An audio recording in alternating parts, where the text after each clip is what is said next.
Hello नमस्कार साथियों।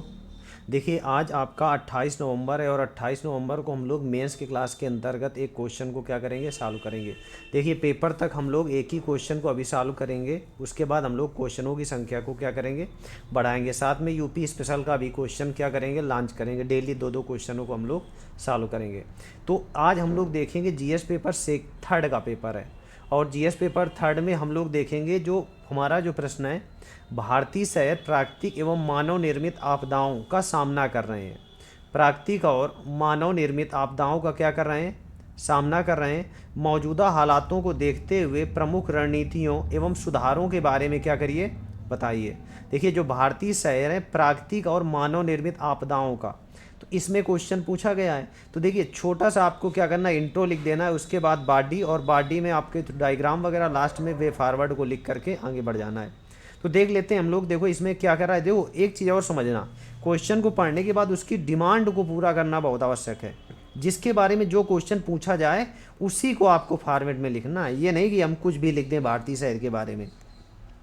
तो इंट्रो आपका 2 से 3 लाइन में देखिए, जैसे भारतीय शहर अपनी बढ़ती आबादी और हो रहे शहरीकरण के कारण विभिन्न आपदाओं, जैसे प्राकृतिक कारण जैसे कौन कौन से हैं, बाढ़, सूखा, भूकंप, चक्रवात और प्रदूषण, तथा मानव निर्मित जैसे आपने देखा ट्रैफिक व्यवस्था, इमारतों का ढहना, औद्योगिकरण, दुर्घटनाएं, स्वास्थ्य समस्याएं आदि आप क्या कर रहे हैं, आदि आपदाओं का क्या कर रहे हैं, सामना कर रहे हैं।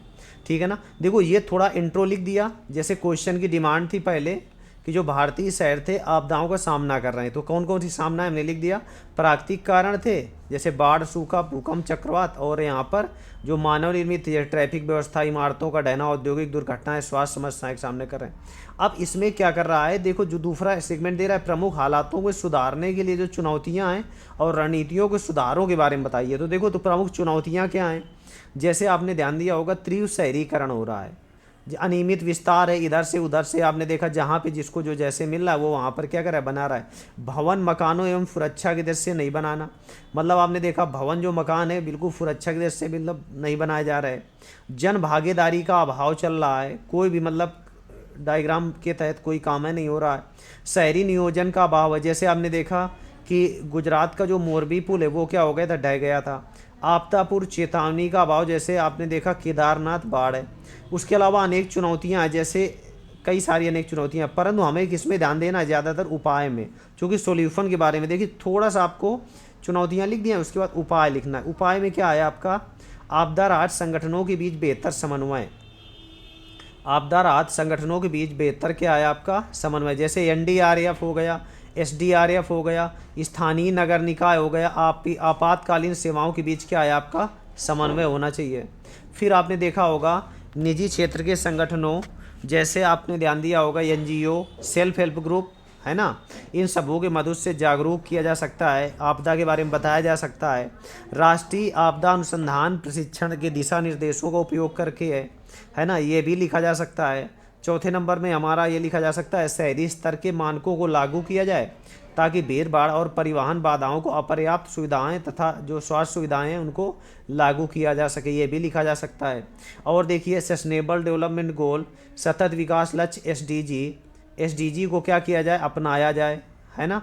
उसके बाद शहरी मकानों को बनाने के लिए जलवायु अनुकूल अवसंरचना को क्या किया जाए, अनिवार्य किया जाए। ये क्लियर हो गया ना यहाँ तक।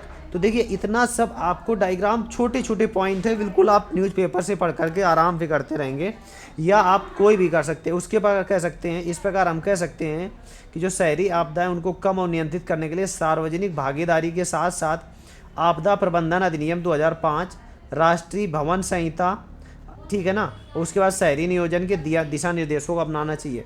देखिए बिल्कुल 60 में क्वेश्चन आपको देखना, देखिए बिल्कुल हल्के से आपका थोड़ा सा डायग्राम हो गया, 150 शब्दों में बहुत आसानी से लिखा जा सकता है। अभी हम लोग एक एक क्वेश्चनों को देख रहे हैं, बाद में हम काफ़ी सारे क्वेश्चनों को देखेंगे, ठीक है ना। तो आज के लिए इतना रखते हैं, थैंक यू। क्वेश्चन अगर अच्छा लगे तो आप लोग चैनल को शेयर कर देना और सब्सक्राइब कर लेना, थैंक यू।